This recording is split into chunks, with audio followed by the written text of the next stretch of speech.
Hi there, my name's Samara. I use she, her pronouns, and I will be helping to facilitate, or one of the facilitators for SMART Recovery. I have my own personal experience with SMART, and I'm looking forward to helping others move towards some goals that they'd like to achieve. My name's Lexi, and I identify as she, her, and I've been facilitating SMART Recovery for almost 2 years now, and I'm looking forward to joining you. Hello, I am Tushar and I use they, them pronouns. I'm a counselor at Meridian and a SMART Recovery facilitator, and I'm very excited to meet you all. Hi, I'm Rosemary. My pronouns are she, her. I'm a social work student. This will be my first time with the SMART group, and I look forward to meeting you soon.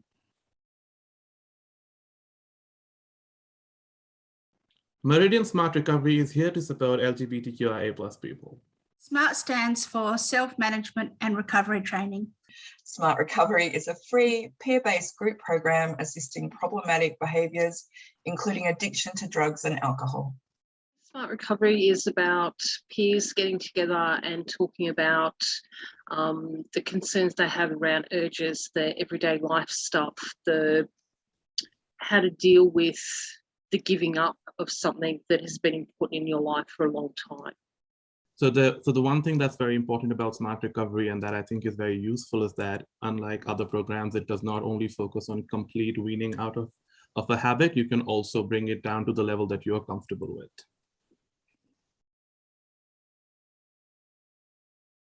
So as a facilitator, I prefer to be able to see who I'm talking to. Like a black screen is quite ominous, and it's hard to get any feedback. So I'd prefer you to put your camera on, but if you don't feel like it, I'm okay with that too.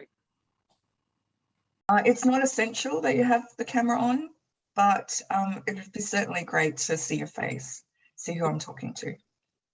Yeah, I think cameras on are great. We get to see each other's faces and make a connection, and I think that's really important to have a good session.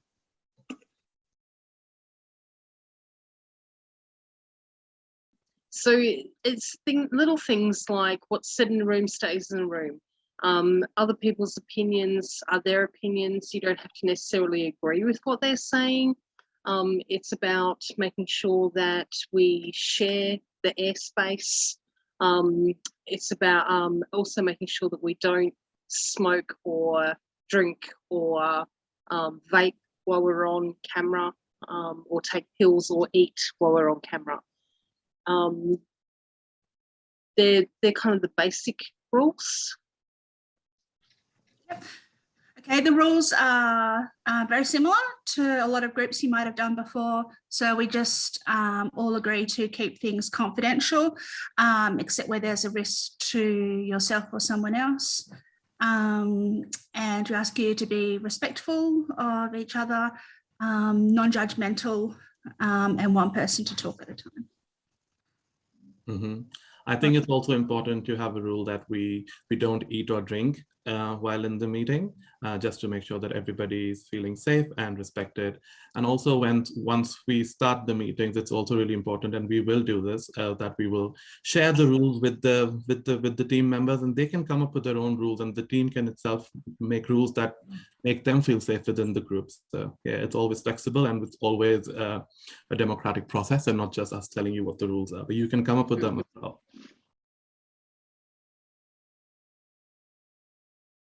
It's okay if you don't agree with what's being said, but we ask that you respect what the other person is saying.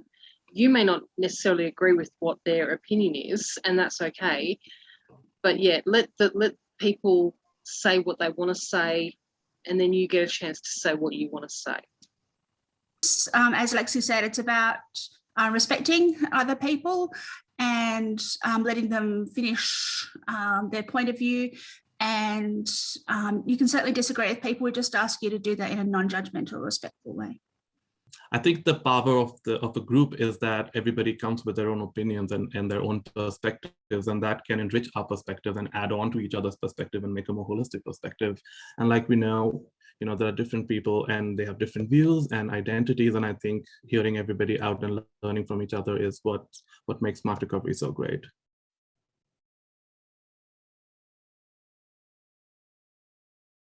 So I usually start my session and I usually know approximately how many people are coming in, and so I tend to like give a lenient 5 minutes and wait. And if you're not in within 5 minutes of the meeting having started, then I start. And depending on how late you are to the room, like if you're 15 minutes late to the room, I'll tend to let that slide. But if you're 20 minutes or 40 minutes late, then I'll ask you to either listen or but you don't participate because that's too late.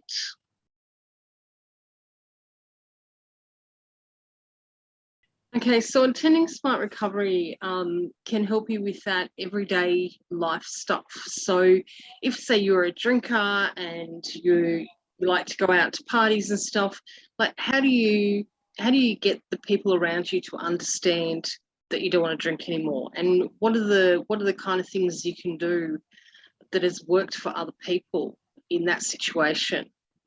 So you can get some great tips from people that have already worked through that bit, and you can pick up extra tips on how to deal with your urges, how to deal with cravings, how to do the distraction, how to just how to deal with the wanting to cut down or the wanting to quit altogether. Other people have lived that, have already walked that life, and they can help you with what they've done. Not all of it works for you. Sometimes it's a case of like taking a little bit from 3 different people, smushing it together and going, that's what works for me. And that's your tip for the next week. Right. And also I think the support of the group and just the group dynamic and in helping each other out and empathizing with each other, having similar lived experiences also really help. Yeah. Absolutely. Yeah, I'd just like to add to that skill sharing, develop some strategies too, and to have kind of a forward-looking view of where you might want to be in not only a week, but a month or 2 months, and set some goals that you could possibly achieve or aim towards. Right.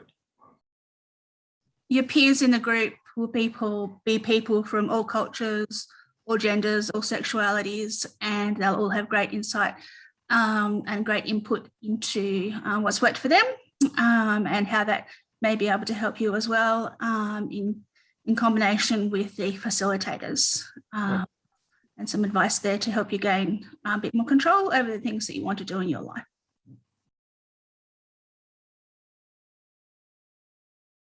No, we differ quite a bit from AA or NA. So our focus is what you did for the last week, like how your last week has been, and then we focus on that as an agenda item, and then it's what are you planning on, like what did you get out of the meeting and what are you planning on trying to do for the next week. So it's only ever 1 week at a time. We don't want to hear your backstory. That's not essential for us to talk about. It's just that last week and what you're doing for the following week. So not an abstinence-based program, it's a harm minimization program. So you're not expected to quit whatever your issue is wholeheartedly or never touch it again. It's more about looking at strategies and ways that you can minimize or ultimately lead to not using, but there's no obligation or expectation that you quit totally. And you don't have to get up and talk about your trauma or your past or stand up in front of people and admit that you've relapsed. Good points, Samara. Mhm. I know this from personal experience.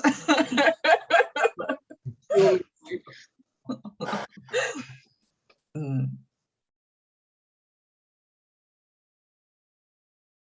So some people like to attend every week because that helps them feel centered.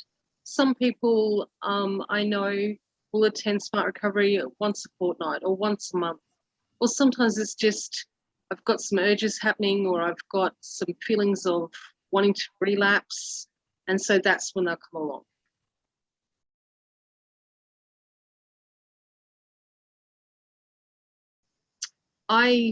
My experience with Smart Recovery started in my personal life, and I can remember the first time I was made to go to a Smart Recovery session, and I was like, this is not going to work for me, this is going to be crap, and I'm going to hate it, and I'm going to get nothing out of it. So it's an hour and a half of wasted time. And I actually ended up walking out of that session going, oh my God, I can't believe how amazing it was to be in amongst a group of people that got where I was at. Like, they may not have walked exactly the same walk as me, but they understood what my issues were, what my concerns were, what was holding me back from stopping. And let's face it, you can't just stop. So I found that really empowering, having people around me that were peers that understood and they got what I was saying. So that turned my life around. Right. Give it a go. You don't even have to leave your couch. Love it. Love it.